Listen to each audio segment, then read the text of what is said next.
C'est un lac. La Boue, un lac. Les archéologues et les exégétiques, quand ils ont fait les recherches, ils ont allé découvrir que cet lac de Siloam, même la période, n'est-ce pas, que nous traversons la période sèche comme ça, et cet lac-là avait toujours d'eau. Et cet lac ne séchait jamais, même pendant la période de la pluie, même pendant la période, n'est-ce pas, des saisons sèches. Siloam avait que de l'eau chaque période, lui ne séchait pas. Alors, les archéologues et les exégétiques, ils ont essayé de faire l'exégèse, faire les recherches pour découvrir pourquoi les lagons ici ne sèchent pas. Quand même que la pluie ne tombe pas, les lagons ne sèchent pas. Ils ont fait des recherches, 14 ans après. Ils ont découvert que Siloam, il a été réanimé, ressourcé par un fleuve qui quittait les jardins d'Éden et s'avançait Jérusalem pour réanimer Siloam. Et c'est pourquoi, comme il y avait de l'eau qui entrait là-bas en bas pour réanimer Siloam, c'est pourquoi Siloam n'était pas séché et ne se séchait jamais. Et je prophétise ce soir, la période sèche, c'est parfois quand les choses ne marchent pas. C'est parfois quand tout semble être difficile. C'est parfois quand on dit que l'économie a bougé. C'est parfois quand on dit que les choses haussent les prix. C'est une mauvaise période. Et cette période, ça sera mauvaise que pour les autres. Mais toi, comme il y a une source en bas qui entre pour réanimer Siloam, toi qui ne vois pas cette source, même les voisins ne voient pas la source, même ta famille ne voit pas cette source, mais tu es réanimé là en bas de la terre et tu ne sécheras jamais. Aujourd'hui, tu ne sécheras jamais. Aujourd'hui, tu ne manqueras pas d'argent. Aujourd'hui, tu mangeras toujours. Aujourd'hui, tu seras toujours la tête de la terre. Si le homme est réanimé par une source de Guillaume, parce qu'il y avait 4 sources qui entraient en Éden.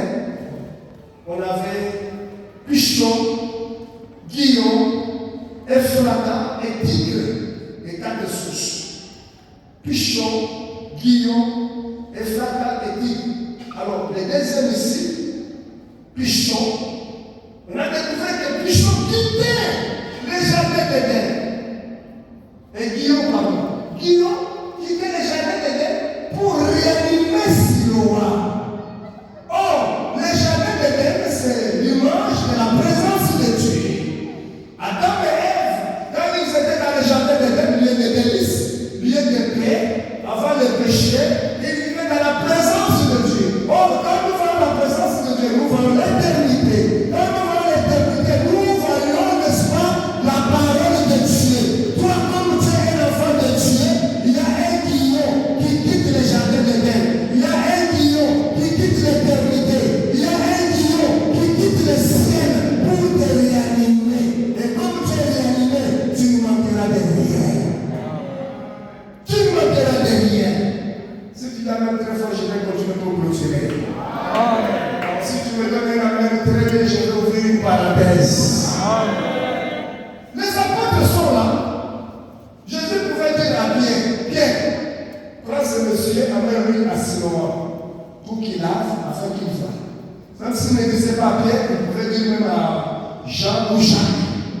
Mais les apôtres sont là. Ce qui les donne, Jésus dit à ce monsieur, avant qu'il ne naissance, cela veut dire quoi? Il n'a jamais vu Siloam. 2, il ne connaît pas le chemin. Oh là, mon Dieu. Il ira comment? L'enfant qui n'a pas vu les passés. Parce que si c'était toi, tu pouvais commencer à discuter avec Jésus. Moi, je ne vois pas. Moi, je ne connais pas Siloam. Moi, je suis né aveugle. L'aveugle n'a pas discuté avec Jésus. Parce que l'aveuglement, c'était sa passé. Mais maintenant, c'est le présent.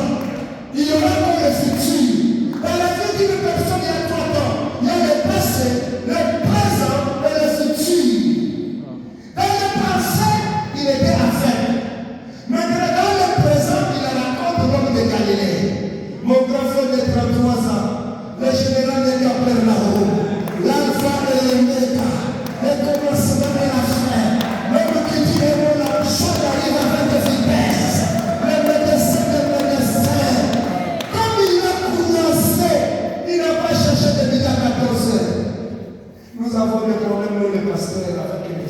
sans foi, sans confiance